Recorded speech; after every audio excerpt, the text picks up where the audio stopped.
Thanks for joining. For those of you I haven't talked to before, my name's Jim. I'm founder here at Brokerkit. I'm out of Denver. Looks like we've got various folks out there today.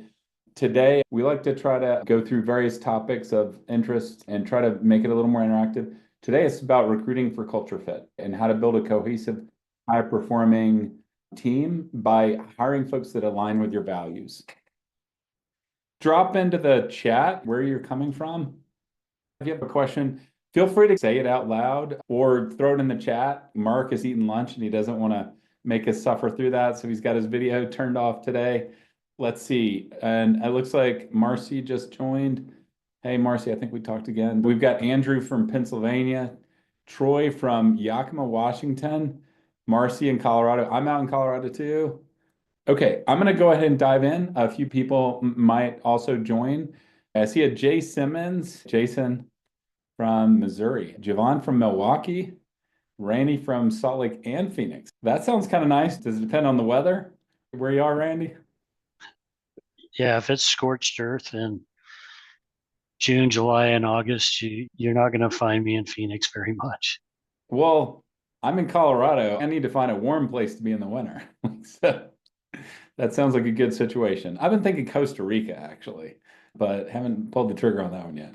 With that, I'm going to dive in. This is going to be interactive. The topic today is culture. Let's start out with why it matters. If you know your core values and you hire to them and you have a very strong culture, you can expect at least twice as much performance from your agents and three times the retention. Let me help you with the math on why that matters. Most people don't understand the math. Right now, I typically hear it's costing about $500 to $1,000 to recruit an agent. The people that have figured out how to scale it up, it's going to be more to 500. That could be you're paying someone to do it, or you're doing it yourself. And what's an hour worth to you? How does that match? Does anybody have any benchmarks? Anybody above, below? Does that sound about right? What it's costing to hire an agent? Okay. So no feedback on that. So the next number that's important is, and I ask this question a lot, how much net company dollars your average agent bringing in? I typically hear between $5,000 and $15,000 a year. 100% commission shops are probably on the lower end, full service brokerage is probably on the higher end. So is anybody not in that 5 to 15 range? Is everybody in there? Okay, let me do the math for you on why this matters, why core values and retention matter. It matters way more than you think, unless you really know the numbers. If you have a third of your agents leaving a year, that means the average agent is staying there 3 years, which means they're bringing in $15,000 to $45,000. Okay, if your average attrition is 20%, they're staying 5 years on average, which means they're bringing in 25 to 75 a year or over their lifetime. Okay. If your attrition is 10%, then they're bringing in 50 to 150 over the 10-year period. And that would be their average lifetime. So let me put it this way. And this is the range. When I ask everybody what their attrition is, it's usually in this range. This is probably best in class. This is probably on the lower end. That right there is around the average when I ask people what their average attrition is. If you have 100 agents, 20 leave a month, a little under two a month. If I can get this dialed in on hiring and get my attrition to 10%, and they're producing in that range, I'm spending somewhere in 500 to 1,000 to hire an agent that is worth 50 to 150. So just pause there and think, what investment can you make in life that has that kind of return? If you put your money in the S&P 500, that's 10% a year. This is orders of magnitude higher than that, right? Getting good at this has a huge return. Does anybody have any questions on those numbers? Maybe just throw into the chat. Does anybody know what your attrition is? Where are you landing? If you're comfortable sharing that, are you in that net company dollar range? Does anybody disagree with these numbers? That's kind of what's at stake here. So then how do we get there? The focus is defining your culture. Randy, 6 years. That's probably somewhere between 15 and 20%. So far, 0%. That's really good. And our average agent that leaves us is with us just under three. Three, about a third. Andrew said 0%. Mark is 20%. Andrew, how long? 0% for how long? 3. Okay, that's pretty good. The numbers clearly matter. Being good at hiring, right? Volume matters, quantity matters, quality matters a lot though. So how do you get there? So number one, defining your culture, have a very clear vision, your purpose and your niche. If you have not taken our agent recruiting with Brokerkit training, we kind of go through that. Let me show you how to find that. When you're in Brokerkit, go to Help Center, Product Training, Training Calendar. If you have not taken it, I recommend you sign up for that. The other resource that I would give you on vision and core values, if you've not heard of it, there's something called EOS, the Entrepreneurial Operating System. There's a great book called Traction on the EOS system. A lot of brokerages use this. I have a podcast where I interview brokers. This right here, great structure. They have a Buy the book. Traction. Strongly recommend this for helping you get in place. On my podcast, probably 20 to 30% of brokers say they follow that. Strongly recommend checking that out for vision and core values. Vision, core values, and then just behaviors. And having extreme clarity around what makes a good agent in your business and focus on it. I'll go first. With Brokerkit, these are our core values here. We happen to follow EOS. This comes from it. As part of EOS, what they say is you need to hire, fire, give recognition, give promotions, all 100% based on your core values. Now, I used to think this was total mumbo jumbo, honestly. For many years, I heard people talk about this. I worked as part of organizations that talked about core values and people ignored it. I believe this is an extremely valuable concept once you really get it. In any business, if you're managing or leading a business long enough, you realize it's all about the people, period. Nothing else matters. Tools, process, all that, it just doesn't matter. It's the people. Hiring based on core values is the most predictable way to hire people that are going to be a fit in your culture. Who has core values? If you have them, throw those in the chat. Or does anybody have any that they want to share? Do you have in your organization official core values that somebody has written down? Randy does. And I would say as part of EOS, it's a big part of it. That's probably why they have it. So he's pointing it to us on his wall. Can you grab that and show it to us, Randy? Andrew is saying honesty, integrity, and good work ethic. So it's honesty, integrity, balance, accountability, and exceptional service. Excellent. Anybody else? And it's mounted on the wall. Right. You've probably worked with enough agents to realize what seems like it matters and agents that work out that don't. The real question is, what is going to lead, if I'm hiring agents based on what I've seen in the past, my pattern matching, I want to solve for, you want to be in this range, but what you should be focused on is how do I get as far over on this side and the lowest number? How do I get down here with agents, right? Because that's best in class. This would be the low end of the range. That's the high end of the range. How do I get from there to there? You probably have all worked with enough agents to know who is most likely to land up in this range when you're hiring them. What are those personality traits? Randy, you're my plant here. You go first. Typically with real estate agents, if you've taken a disc profile, they're the I personality type. The team leaders and the broker managers are typically going to be Ds and Cs. When you're doing your agent attraction and identifying your perfect agent avatar, the type of agent you want in your branch office or team can be crucial. I've actually found that a lot of school teachers, nurses, first responders, they make great real estate agents because they have attention to detail and they care. Andrew, how about you? What have you found to be the case on who works out? Who's most likely to work out and produce and stick around? I have a bit of an ace up my sleeve. I have my PhD in clinical psychology. My brother does too, actually. I'm very selective with the people that I bring on. I'm glad to be here because I've been discussing with Randy how to now grow. It's wonderful having 18 agents that you really strongly believe in, and you can engender a good culture, but I need to now grow. Be less of a perfectionist. How about Troy? How about you? What have you found when working with agents? Who's most likely to stick around and produce? Like, what is it about them, their personality? People that are outgoing, not very shy, people that are fun, energetic. I like hanging around people that are motivated and like to have a good time. Excellent. Excellent. Carrie, how about you?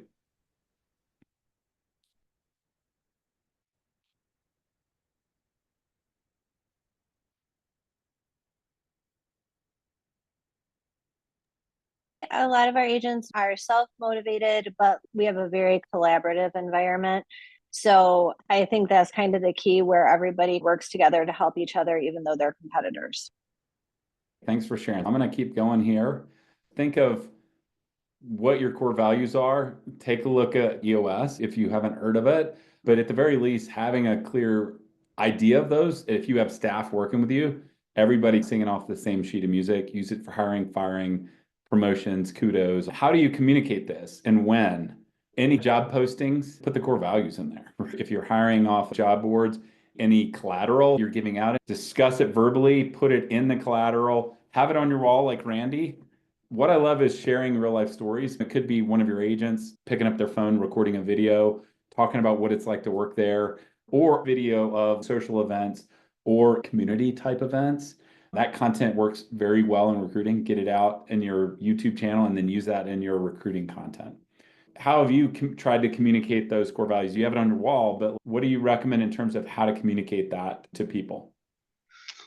With our core values, we share that in our marketing and break it down by each value.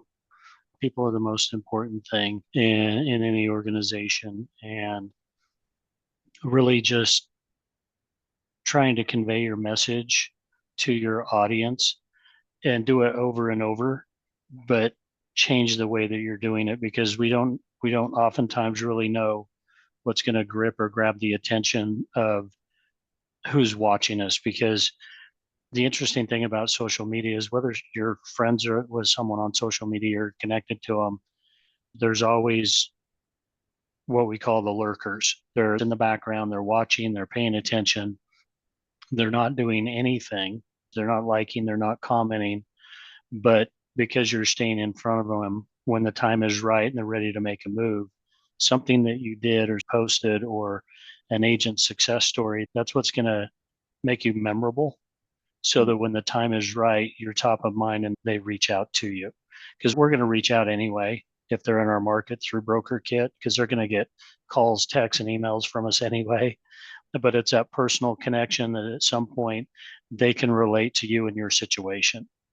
And I love that you tied in social media. We talked about kind of this training at the beginning, if you haven't gone through it. One of the specific things I say is in your recruiting list, first thing you should do is find everybody's social profiles and connect. And if you're auto posting content like those videos and they're just seeing it through time, so that when you do call, it's going to be a much easier conversation. I use a program called Crystal Knows. I take their email address, drop it in, and it tells me their personality and everything about them before I ever pick up the phone. I think I have that specific one on my tools. Troy, you raised your hand. Well, we're just talking about creating a personality. I use all the stuff my company uses, branding for motivation, reasons why you should come to my firm. I use templates that are given to me. I haven't personalized anything as to why you should come to my office. I think that's something I need to work on. In an indirect way. A lot of what I've seen is brokers try to outsource recruiting, like cold callers. What can work well is having someone set appointments for you, but having someone sell your firm directly is really hard. They want to talk to the person they would be working with, which is you. Having a direct interaction and tailored to you and your strengths and what the firm is good at is super important. A lot of the, kind of franchise level collaterals good, but all the franchisees probably are very, very different, and their offices, the culture is very different, right? Okay, awesome. Really good point, Troy. How do you assess when you're talking to people up front? The key parts would be personality assessments. DISC is the most common in real estate, but there's like a bazillion of them out there. Myers-Briggs, Enneagram, DISC. Another one we see is predictive index, which also has a cognitive test. I can see the PhD is probably poo-pooing these. But anyway, there's lots of them out there. But behavioral questions, team involvement, scenarios, those would be the key ways that we see. If I go into how do you ask questions to understand this, these would be example behavioral questions or scenario-based questions.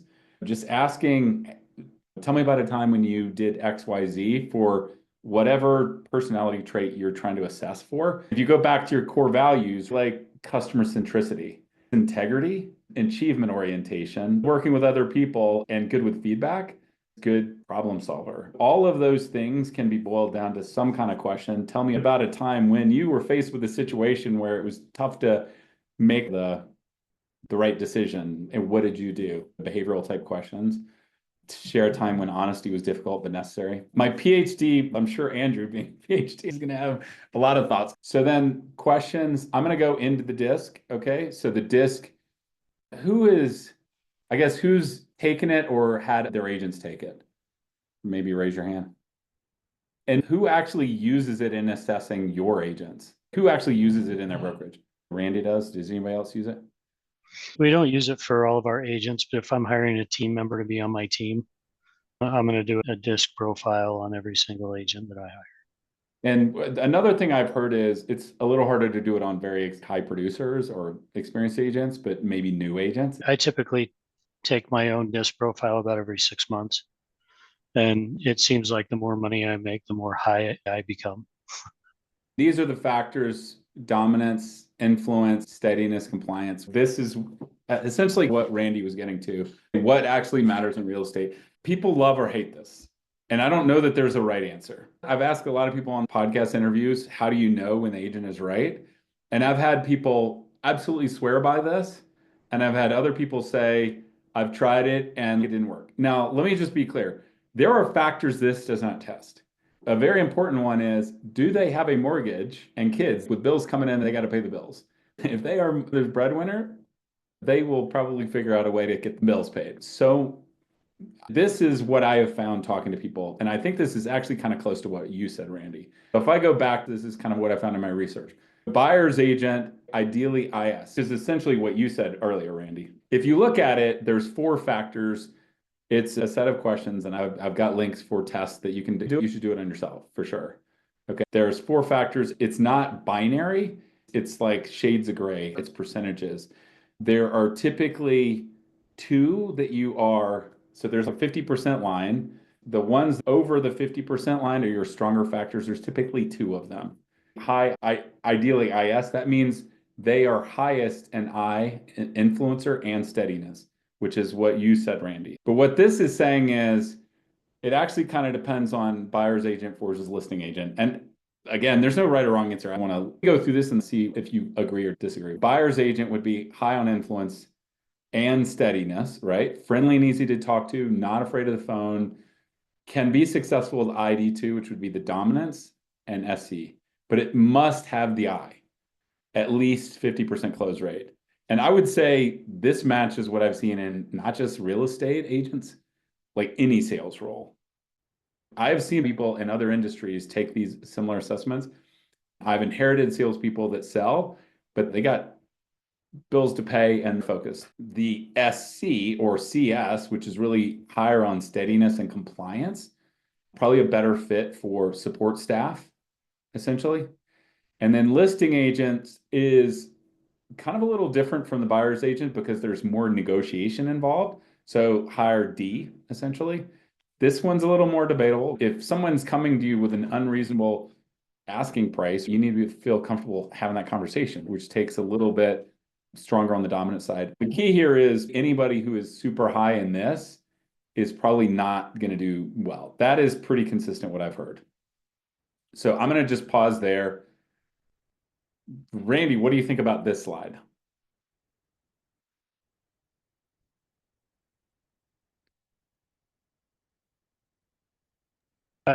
I think you're right on the money. The challenging part with buyer's agents, especially if they're late all the time, time management becomes an issue with them. Buyer's agents that are a little bit less successful, the listing agents, those are usually the team leaders, and they do have the high Ds, and they're focused in handling everything off everybody else. But the Cs, they are the really good admin, transaction coordinator.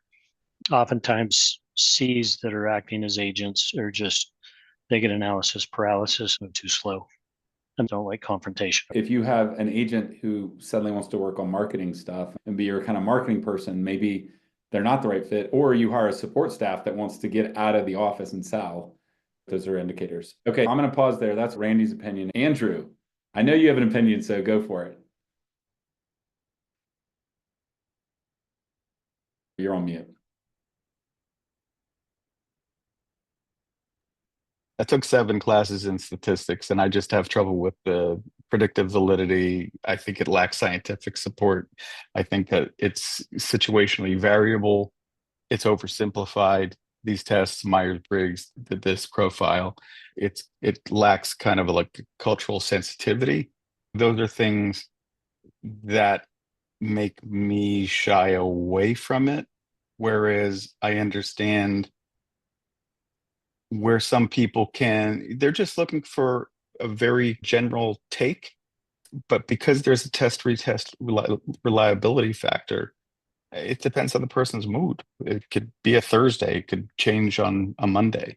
Yeah. So, by the way, my brother works with CEOs to do very expensive assessments, much more rigorous. This is the mini version. The one thing he said is the most predictable of any kind of test is testing their integrity.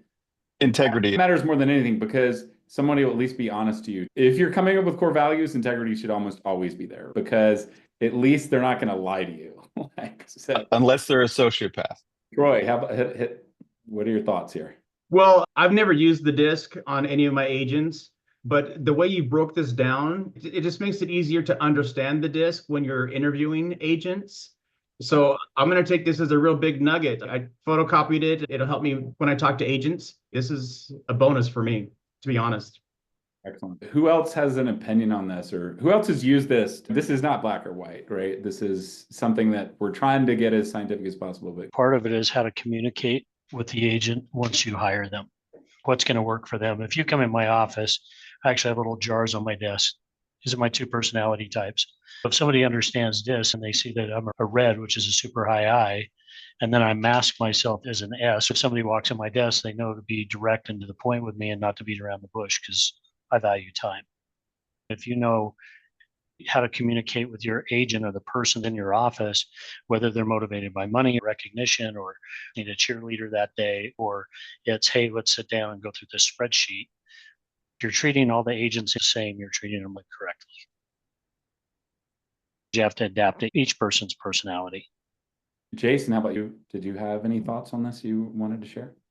Yeah, I mean, a couple different sides of it. I've done the disc probably 3 times over the last 3 years, and I've never seen it not be completely accurate. I believe that the disc personality test, whether it's this, 6 Working Geniuses or Enneagram, they're all very accurate to that person typically, but they all add layers to who that human is, as well as their social media, how they work with people, how they are in person. At the end of the day, if we're just hiring people that are all high performers, that's not necessarily going to be the greatest thing for our team or our brokerage. I lean towards, if you've ever done the 6 Working Geniuses, we all have places on our teams for certain people. I bring this up all the time. I'm not a person that's going to be super creative, but if we have a creative person on our team and they tell me what they see, I can create that for them. We need lots of different people. I love that, especially this profile, the high in dominance. And I think Randy made a good point, like team leader, great. If you have a team of all those people, it's probably a cutthroat. Oh, for sure. I almost took offense to Randy when he said eyes are always late. I'm about as high as you can be without anything else below 50%, but I'm kind of annoying about being early. What's your second dominant personality trait? They're all very equal at about 35% across the board. Yeah, I have an agent in our office and their eye is clear up here and everything else is down here and they're 10 minutes late to everything. Carrie or Marcy or Mark, did either of you have anything you wanted to share on this? Well, we used to use a tool that came with some recruiting program that we have, and we've kind of stopped using it as a lot of people didn't think it was that good. I did find it occasionally spot on. I have never used DISC, and I'm sure at some point in my history I've taken a DISC assessment, but I don't know I don't remember what it was. I am always late, so maybe I'm a high I. But I'm gonna take one now just to see. Okay, these slides I'll give out. Let me just do that while I'm thinking about it. I'm gonna give you the link here so that you guys can save this down if you want. I'll put this in the Zoom chat if you want these for reference for later. The link is in the Zoom chat. My next slide is there's different free ones that you can check out. There's paid ones, but these are free ones that you can check out. Tony Robbins on his website has one. Actually, Andrew, even you might like this site. This is pretty cool. So this one, there is a DISC one, but this is, I'm a little bit of a nerd for this stuff. It's an open source set of different personality assessments. They're all free to take. They're super fun to do if you have kids. So this one right here is a variation of what movie character you're like. Great to do with your kids. This one's kind of the nerdy version. And then here's some free versions, okay? And actually, I did have Crystal Nose on there. I think I removed it. But yeah, that's another one too. They're a subscription site. You get a free one for yourself, but not for others. These are all free for, you could have your agents do them. And then the other one that I see is predictive index. It's quite expensive though. It is not free. And it also has a cognitive test, which matters less for real estate. That's more for probably support roles and things like that. And then where should you track it in Brokerkit? There is a specific field in the contact profile on the bottom right, whether you can track whether they've taken it, and you can throw the link in there. So your staff can, you can refer to it later if it makes sense. So somebody just posted something, Dismiss. Dismiss, Yeah, what would, you use that prompt in ChatGPT or any of the other models out there? And it does a DISC test? amazing. Check that out. The best free model right now is probably Grok from X.AI. Check out Grok. That's just, we could run a test real quick on that one. If I go to Grok and throw that in, there you go. It's writing it for you on the fly. So I might have to throw that in the slides so people can come up with their own tests on the fly. Next thing, onboarding. This is your time to assimilate them into your culture. Think of how to emphasize it then. Training, any kind of mentorship, recognition is a huge part of retention, recognition on a consistent basis for top performance, and huge impact on the culture and retention. Just regular check-ins, right? Keeping in touch with people. Don't leave them hanging, especially if they're not coming to the office much. People that are virtual. A couple of weeks ago, they hired a bunch of new agents. Within 6 months, any agent that was not within 15 miles of the office and came to the office had all resigned. They had hired quite a lot, right? So especially new agents, office time, super important. And try to hire near the office so that they can come in. Any other anecdotes anybody want to share on onboarding and ongoing efforts with their agents? Like Randy, what do you recommend for recognition specifically? The majority of our branch brokers do a power professional lunch every month. Anybody that's close to more transactions or taking them to lunch, recognizing them on social media as a power professional for their branch. When an agent closes a transaction, they're getting a text message from their broker congratulating them or a phone call. So our brokers are doing annual awards and top producer retreats. Yeah. If you're not familiar, you just talked about notifying people on recent closings. With our Realix integration and agent alerts, you can get nightly listing updates on the closings. You can track that on your own agents. That's a great reason to reach out. Does anybody else have anything to share on that? Okay. Define your culture, communicate it in all of your materials verbally, focus on it in onboarding, and keep in touch with your agents. And that is pretty much the content for today. I'm happy to stay on for any questions or discussions. If you want to see the agent alerts and how to use that. If anybody has any kind of product questions or even suggestions, happy to stay on. Anybody else have any questions? Maybe just throw in the chat what you thought was most valuable out of this. You've got the slides. I'm going to add a slide for Dismiss's prompt. Thank you for sharing that. Is that something you've used, by the way? I've never used it on individuals, but I have done it myself. I think that's it, ladies. Thank you, Troy, for the thoughts. Drop in your thoughts, what you liked. If you have suggestions on what could have gone better or what you'd like to hear about in the future, throw it in there. Other than that, happy to stay on with any kind of questions. If you want to go through the new listing feed in Brokerkit, that would be great. Okay, let me open up my test account real quick. This is for the customers that have the Realix integration. With the Realix integration, you're going into data. Are you guys seeing my screen? Okay, so you're going into contact import. It does require an API key. You're adding your MLSs, getting the API key from Realix, adding your import queries. They can be for recruiting or retention. You'd just be adding your office IDs in here, setting it to go into retention, give it a name, you choose your MLS. Recruiting, you're setting it for avatars you want to recruit for. This would be importing all the agents in a zip code. You can also target zip code radius around your office and then filter by production. There's other things like production, but we like to recommend you pull it in by geography, then filter by production. You can manually trigger them one at a time or turn on the schedule and they'll automatically update monthly. Now, what's new as of November is the agent alerts here, which is the nightly listing imports. So when you turn that on, you get a nightly email like this. For your own agents, if you want to use it for recognition of your agents, it'd be off these, right? You would get all these alerts on your agents. If you're doing recruiting, you'd get it on the targeted recruits. And it gives you a reason to reach out in a non-salesy way to congratulate them on listings, maybe send them a video or a text. For the agents you're following, you're going to get this email with the new listing, new pending, new contract, new closing. Let's just look at Carissa. Carissa, back to earlier, I'm looking up her social profiles to get her to connect so she sees the content we talked about earlier. And then I'm going to see all our production stats coming in up here. This would work for MarketView Broker, Brokermetrics, all the various tools. These are specific AI and predictive analytics, like their switch risk, which is how likely they are to switch brokerages in the next 3 months. Then you would get these alerts. This is new as in November.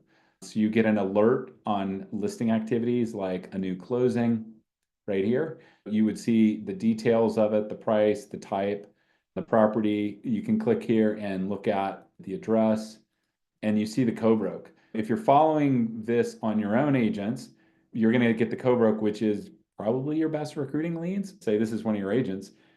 Congratulate your agent, right? Text them or send them a video or an email, giving them some kudos. But then you get their co-broker cooperating agent, which is probably your best recruiting leads. Reach out to them as well, right? On both sides. That would be the agent alerts. You'd filter on your new closings and they would come in a stream. You can mark them off as you go through them, but you can just click into them one at a time. This one is one of my own agents. In this demo account, I would see a new closing. So I could reach out and congratulate him on the closing here. This is Cynthia, my agent. Jane is the co-broker cooperating agent. So you'll have both people you can reach out to. Thanks for the suggestion, Randy. I'm excited to start calling on those. So Yeah, I think that's it for today. Thanks so much. Have a great day.